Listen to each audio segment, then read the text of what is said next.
won't you come in? We were just having tea. I flew right over it. Everybody's here. The angels, the mice, the unicorn, the pig's here, even the soul of the pig.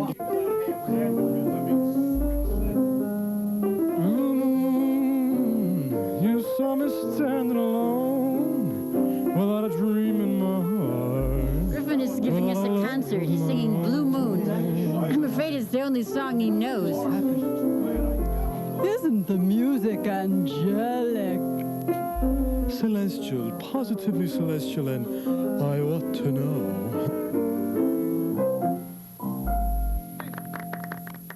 Oh, there's the green rabbit and the angel with the fishtail wings. Rabbit, good afternoon. I'm glad to see you. Oh, I'm glad to see you, too. And I'm glad to see you, Angel, and Lewis Carroll. You look to be in pain. Yes, Nancy, do you suppose you could open the window? My finger is stuck. Come on, everybody. Let's go upstairs and see William Blake. You know, he's one of my favorite poets. There he is. There's Mr. Blake. Shh. Mr. Blake is working on a new book. One of his angels usually keeps him company when he's writing. Mr. Blake, could you turn around so I can take a picture? Tiger, tiger, burning bright. There'll be no picture of me tonight. Let's get out of here. Follow me.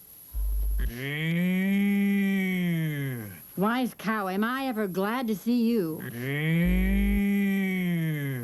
I'm from asteroid 313, and I'm wise because of my eyes. Ah, good to see you, Marmalade Man. What are you doing here? Well, what do you think? What do you think? I'm the Marmalade Man. I'm the Marmalade Man. I'm going to sweeten your toast just as fast as I can. Lullaby and good night with Rosemary. And this is the bedroom. That's why it has stars on the floor. When Nancy was little, her father pasted stars on the ceiling of her room. They glowed in the dark. Ouch, my ears. Down. Good heavens, Green Rabbit. What on earth was that? I don't know. Looked like an awfully big hand to me.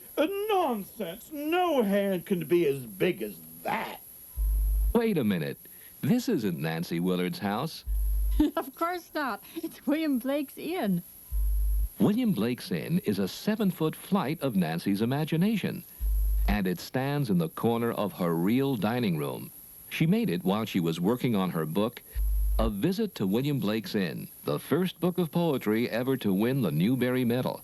It was also named a Caldecott Honor Book for its illustrations by Allison Martin Provenson. In the story, a child takes a trip to an imaginary inn whose keeper is the 18th century poet and artist William Blake. The child gets there rather magically in Blake's celestial limousine and is shown to his room by a small, furry porter. To his surprise, the bed turns out to be a shaggy old bear who offers to pillow his head. During his stay at Blake's Inn, he meets a lot of other fascinating characters, including, of course, the man in the marmalade hat and the wise cow. Where did you sleep last night, wise cow? Where did you sleep last night, wise cow? Where did you lay your head? Where did you lay your head? I caught my horns on a rolling cloud and made myself a bed, and in the morning ate it raw on freshly buttered bread.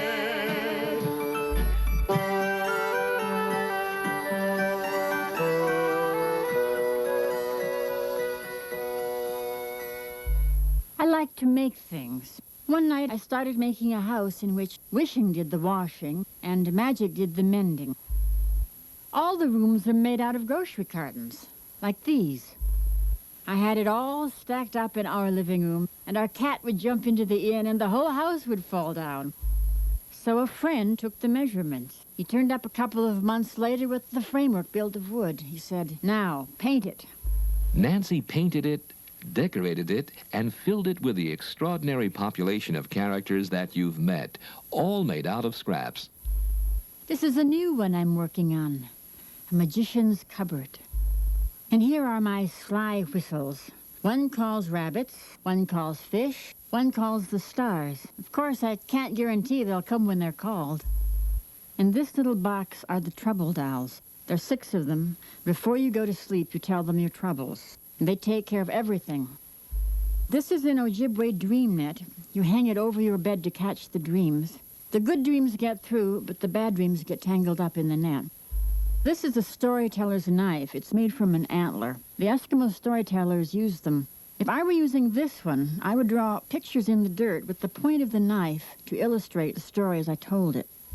When I find objects that work their way into something like this, I think to myself, who would have this box? What would he be like? What would he do with these things? So I often make toys of my characters as I'm working on a story. They help me create the story because they become so real to me. This little fellow is Bottom from one of my favorite plays, A Midsummer Night's Dream. When you stop to think about it, why can't Bottom be just as real in his world as you are in yours? Nancy never throws anything away. I always think this could belong to something or to somebody. She keeps all sorts of things that nobody else wants in mysteriously labeled boxes. Whenever she needs, say, a nose for a prophet, whiskers for a rabbit, or shoes for the moon, she can always dig out something. A piece of cast-off jewelry, an old spool, a fishbone, or a seashell that will just do the trick. Using more scraps, bits of fur, felt, and cloth, she stitches her toys together, making them up as she goes along. Nancy has always made things. Lots of things. Chairs that look ready to get up and dance. Plates that tell stories. Masks that giggle. Masks that frown. Blankets that are really rainbows. Quilts as wide as the sky. Unicorns in the garden. Sunshine scarecrows in the herb garden. Moons in the windows. Front doors worth the sun, moon, and stars. And books, especially books. I made books as a child, and I've gone right on making them. As a teenager, Nancy began to illustrate the story she wrote with elaborate borders made of hundreds of figures and flowers. I almost went blind trying to imitate the cross-hatching I found in old engravings. When Nancy was a high school senior, one of her illustrated stories, A Child's Star, was published in the Hornbook magazine. The editor of the magazine used this illustration from A Child's Star for her Christmas card that year. She sent me $10.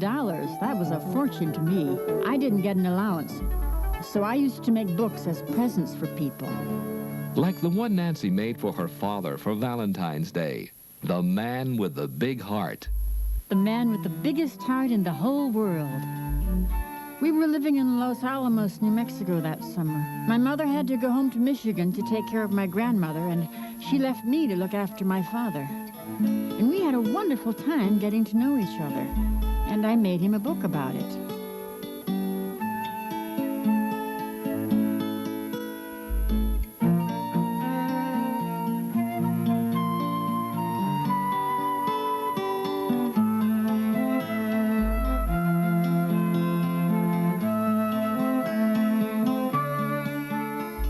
Nancy found other ways to combine her interest in drawing and storytelling. I used to draw all the neighborhood children. They'd come around and I'd tell them stories, and they'd let me draw them. Of course, I had to work fast. They didn't sit still.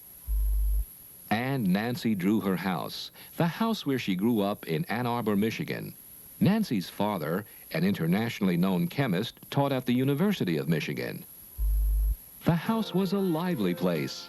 Like William Blake's Inn, it contained a lot of very interesting characters. Nancy's grandfather lived on the 3rd floor and kept bees. When I came home from school, I could hear his voice rolling through the house, reciting his favorite poetry, The Raven or Annabel Lee. From morning till evening, my grandmother talked to herself, and to the living and to the dead. At night, her English slipped away, and she recited prayers in German, and she dreamed herself back on her father's farm in Iowa, when she was a young woman, and wise cows were quite common.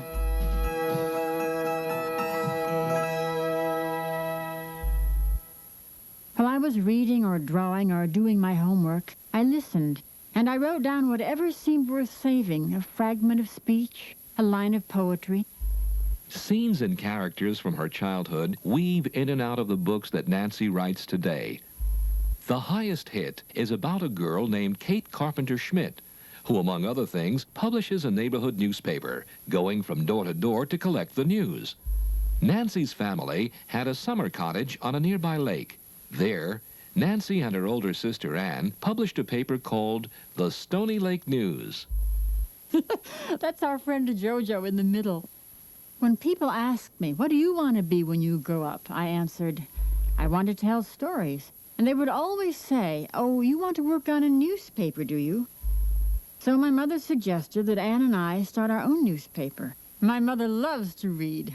She used to take us out on the lake to drift around all afternoon while she read stories to us. The two girls collected the news around the neighborhood, and Nancy kept it in a shoebox under her bed.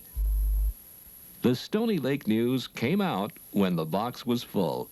Of course, the real news wasn't what happened. It was the way people told what happened. Some of them were wonderful storytellers. I love listening to them. The grown-up Nancy is still listening. If you want to write stories, that's a very good way to begin. You just start eavesdropping. Papa's Panda, for example, is based on a conversation Nancy overheard between her husband, Eric Lindblom, and their son, James. Eric and James were discussing what might happen if a panda from China should come for a visit. Nancy met Eric while they were both undergraduates at the University of Michigan. He was studying philosophy, and she was studying English. Nancy went on to get a master's degree at Stanford University and a PhD at Michigan. And they moved to Poughkeepsie, New York, where James was born, and where Nancy teaches poetry and creative writing at Vassar College. Eric is a photographer, and James has a staggering comic book collection. On the Vassar campus and almost everywhere else, Nancy, who doesn't drive, gets around by bike. When she was writing The Highest Hit and wanted the characters to sound real, she spent a lot of time at the playground at James's school. I would arrive on my bike and the kids would think I was some large child, and I'd become part of their conversations. And that creature riding behind Nancy, his name is Totem. He's a character in one of Nancy's books, The Marzipan Moon. A marzipan moon, by the way, is a kind of cookie made almost entirely of sugar. Totem often accompanies Nancy when she goes to read or tell stories to groups of children at schools and libraries, and at places like New York's Metropolitan Museum. The first big toy came to life one day when 6-year-old James showed Nancy a drawing of Babe Ruth he had done. James loves baseball. This is his team picture.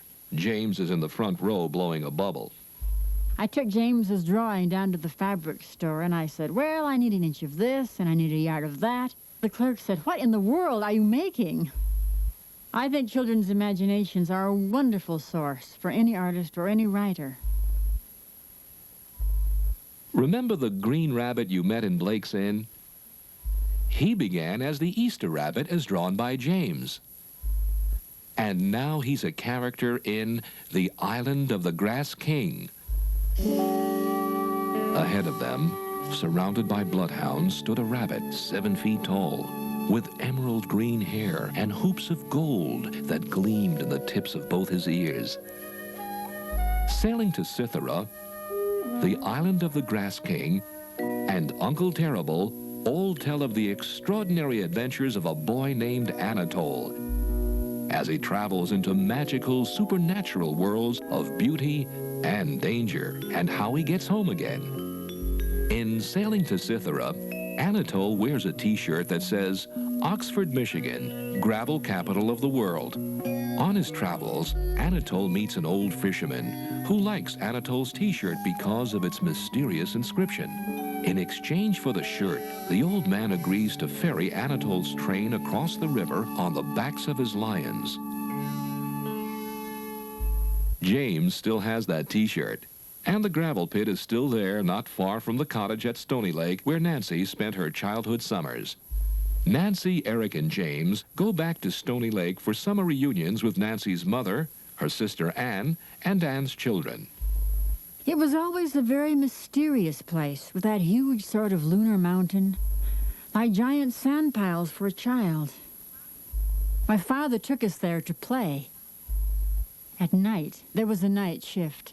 I can remember it sitting over there grinding away with all sorts of noises and lights. I think that's true of any detail you put in a story. It chooses you as much as you choose it. It's something you've lived with, something that seems important to you, though sometimes you can't even tell why.